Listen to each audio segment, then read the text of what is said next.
पाकिस्तान और दुनिया भर में लाखों देखने और सुनने वालों को अरशद शरीफ का सलाम। नाज़रीन, आज प्रोग्राम में बात करेंगे 403 अरब रुपए कौन से हुकूमती लोग हैं जिनको के काबीना कल ये अप्रूवल देगी और नहीं ये पैसे मिलेंगे, और साथ साथ सदारती रेफरेंस सेनेट के इंतखाबात ओपन बैलेट के जरिए इस हवाले से कानूनी क्या नुकात हैं उस पर भी बात करेंगे। प्रोग्राम के पहले सेगमेंट में हमारे साथ मौजूद हैं वफाकी वज़ाए मनसूबाबंदी और chairman cabinet committee on energy Asad Umar साहब।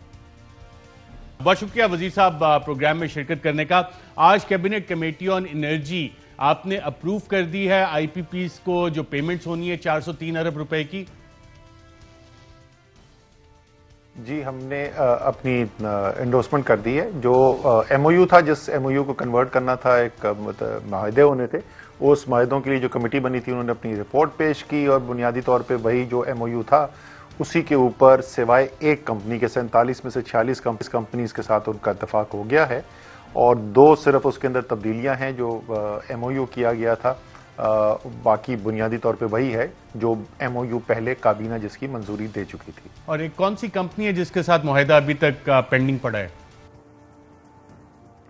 एक वो विंड प्रोजेक्ट था, उसका अभी तक जहां तक मुझे याद है जोरलू थी शायद वो कंपनी। तो कितना बड़ा फैसला है जो आज आपकी, कितना बड़ा फैसला है जो आपकी कैबिनेट कमेटी ऑन एनर्जी ने किया और ईसीसी ने, और टोटल पेमेंट्स कितनी होंगी, और जो एक हमें बताया जा रहा है बचत होगी, वो बचत का ब्रेकडाउन दिया गया है कि ये बचत किस तरह से होगी? जी, इसके अंदर टोटल जो बचत का तखमीना लगाया गया है, जो माहदों की जितनी मुद्दत बाकी बची है, और वो हर माहदे की मुख्तलिफ है, कुछ में तो 1-2 साल सिर्फ बाकी हैं, कुछ में 15 साल से ज़्यादा भी बाकी है। उसके अंदर इस दौरानिए के अंदर जो टोटल इन माहदों का है 836 अरब रुपए का तखमीना लगाया गया है बचत का। और बुनियादी तौर पे बचत जो है वो दो तरीकों से आ रही है, 2 या 3 आप कह ले, 3 मोटी मोटी चीज़ें हैं उसके अंदर।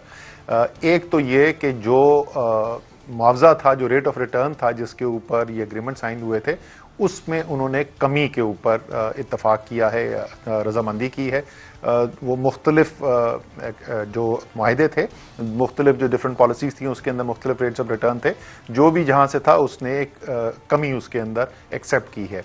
दूसरी चीज़ ये हुई है कि माहदे जो हैं, जो पाकिस्तानी कम से कम इन्वेस्टर्स हैं, उनके माहदे कन्वर्ट कर दिए गए हैं। एक रुपए के अंदर उनको मुआवजा दिया जाएगा बजाय कि वो जो डॉलर से इंडेक्स थे।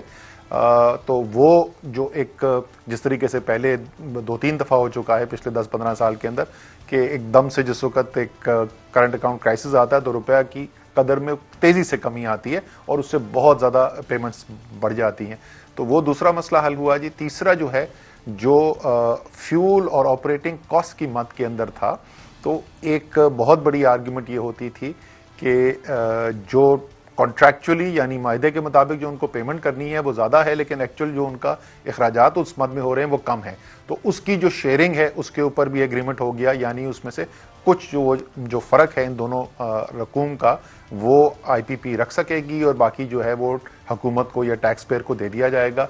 और उसी से जुड़ा हुआ एक मामला जो आपको पता है बहुत अरसे से चल रहा था कि हीट रेट टेस्ट, तो क्या उसकी एफिशिएंसी का टेस्ट किया जाएगा, ऑडिट किया जाएगा। वो कोर्ट्स के अंदर स्टे ऑर्डर्स चल रहे थे, तो वो भी अब मान गए हैं कि वो अब जो है हीट टेस्ट किया जाएगा और एक एक्सटर्नल कंसल्टेंट के जरिए हीट टेस्ट को करवाया जाएगा। बिल्कुल ठीक है। तो असद उमर साहब, इसमें एक क्लैरिफिकेशन, अरशद मैं एक क्लैरिफिकेशन पहले कर दूं। आप जो कह रहे थे ये 47 जिन्होंने एमओयू साइन किए थे उसमें से 46 जो है उसके साथ अब एग्रीमेंट होने जा रहा है, और एक जिस कंपनी का मैंने जिक्र किया था, लेकिन इसके अलावा 6 और कंपनीज हैं जिन्होंने एमओयू ही नहीं साइन किया था, तो वो इसके अलावा है। वो कौन सी कंपनीज हैं?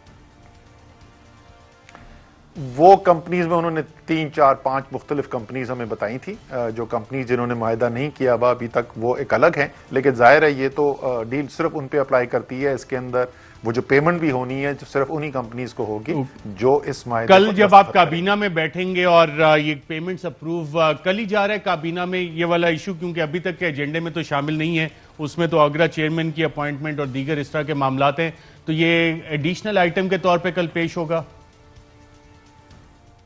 पहले तो ये कैबिनेट डिवीजन को ये जवाब देना चाहिए कि ये काबीना का एजेंडा जिसके ऊपर बड़ा बड़ा लिखा होता है सीक्रेट या कॉन्फिडेंशियल, ये सारे मीडिया के पास होता क्यों है। लेकिन जी वो क्योंकि आज ही सीसीओई की मीटिंग भी थी और उसके बाद इसकी फॉर्मल रेटिफिकेशन जो थी वो ईसीसी के अंदर होनी थी, तो ये दोनों मीटिंग के मिनट्स अभी फाइनलाइज जब हो जाएंगे तो फिर वो मिनट सर्कुलेट होंगे अप्रूवल के लिए, और वो अलग से आपको एजेंडा में नहीं नजर आएगा।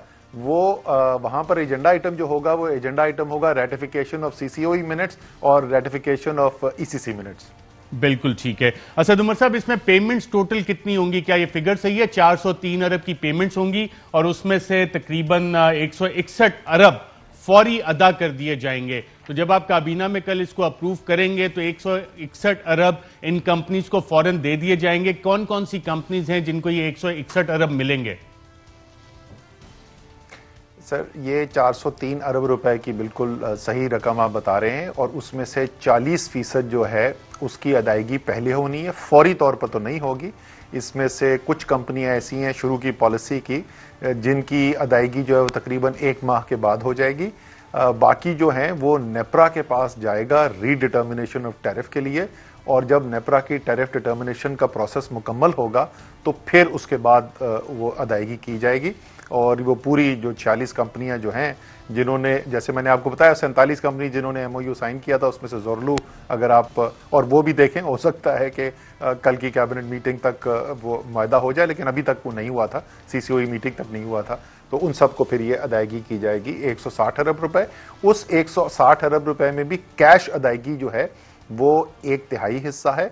बाकी जो पेमेंट की जाएगी वो पीआईबी बॉन्ड्स हैं और वो एक डिफर्ड पेमेंट इंस्ट्रूमेंट के जरिए की जाएगी, तो कैश जो है वो उस 160 का भी 1/3 हिस्सा होगा।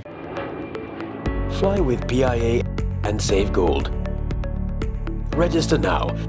Scan QR code and register yourself to get gold and loyalty benefits. Powered by ARY Sahulat Wallet.